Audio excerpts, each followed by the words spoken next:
Hello friends, welcome to Gows kitchen. இன்றைக்கி கவுஸ் கிச்சனில் என்ன பார்க்க போகிறோன்னா, ஹெல்த்தியான ப்ரக்கோலி கிரேவி எப்படி செய்யுதுன்னு பார்க்கலாம். ப்ரக்கோலி பற்றி சொல்லணும்னா நிறைய சொல்லிகிட்டே போகலாம். ப்ரக்கோலியில் நிறைய விட்டமின் சக்தி இருக்குது. அது போக இது கொழுப்பை குறைக்க ரொம்ப உதவியாக இருக்கும். டயபெட்டிக் பேஷண்ட் இதை எடுத்தால் உடம்புக்கு ரொம்ப நல்லது. ப்ரக்கோலியை வாரத்தில் ஒரு 3 டைமாக யூஸ் பண்ணால் ரொம்ப நல்லது. ரொம்ப ஈஸியாக செஞ்சிடலாம். இது சப்பாத்திக்கு சாதத்துக்கெல்லாம் ரொம்ப நல்லாயிருக்கும். எப்படி செய்யுதுன்னு பார்க்கலாம். ஃபஸ்ட்டு தக்காளி முந்திரியை வச்சு ஒரு பேஸ்ட் தயார் பண்ணிக்கலாம். தக்காளி 2, முந்திரி பருப்பு 10, இஞ்சி துண்டு 2, பூண்டு 3 பல் எல்லாத்தையும் சேர்த்து மிக்சியில் நல்லா அரைச்சிட்டு வந்துடுறேன். ஒரு கடாயில் நான் 3 டீஸ்பூன் நல்லெண்ணெய் சேர்த்துக்கிறேன். நீங்கள் சமையல் எண்ணெய் கூட யூஸ் பண்ணிக்கலாம். எண்ணெய் காஞ்சக்கப்புறம் 2 ஏலக்காய், 1 டீஸ்பூன் சீரகம் சேர்த்துக்கிறேன்.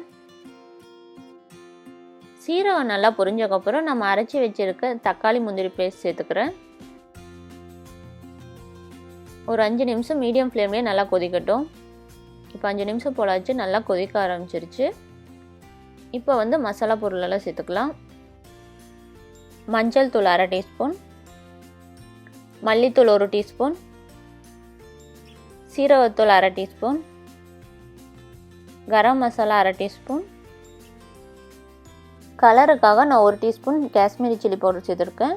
இது காரம் இருக்காது. உங்களுக்கு விருப்பம் இருந்தால் சேர்த்துக்கலாம், இல்லைன்னா வேண்டாம். அது கூட 1 டீஸ்பூன் மிளகாத்தூள் சேர்த்துருக்கேன். சேர்த்துட்டு நல்லா ஒரு டைம் கலந்து கொடுத்துட்றேன்.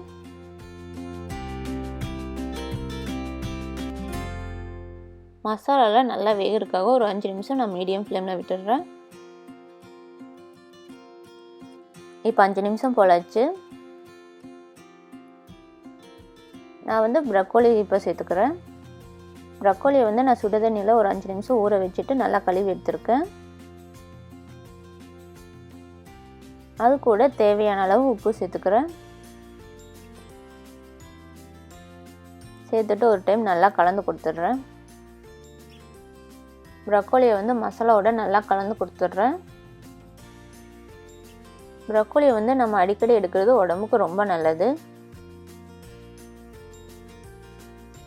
அது கூட நான் தேவையான அளவு தண்ணி சேர்த்துருக்கேன். அது கூட நான் 3 டீஸ்பூன் தயிர் சேர்த்துருக்கேன். புளிப்பில்லாத தயிராக சேர்த்துக்குங்க. சேர்த்துட்டு ஒரு டைம் நல்லா கலந்து கொடுத்துட்றேன். மீடியம் ஃப்ளேமில் ஒரு 10 நிமிஷம் நல்லா கொதிக்கட்டும். இப்போ நல்லா கொதிச்சுட்டு இருக்குது. ப்ரக்கோலி மசாலாவோட நல்லா கலந்துருச்சு. அது கூட நான் கொஞ்சமாக கொத்தமல்லி தழை மேலே தூக்கிறேன்.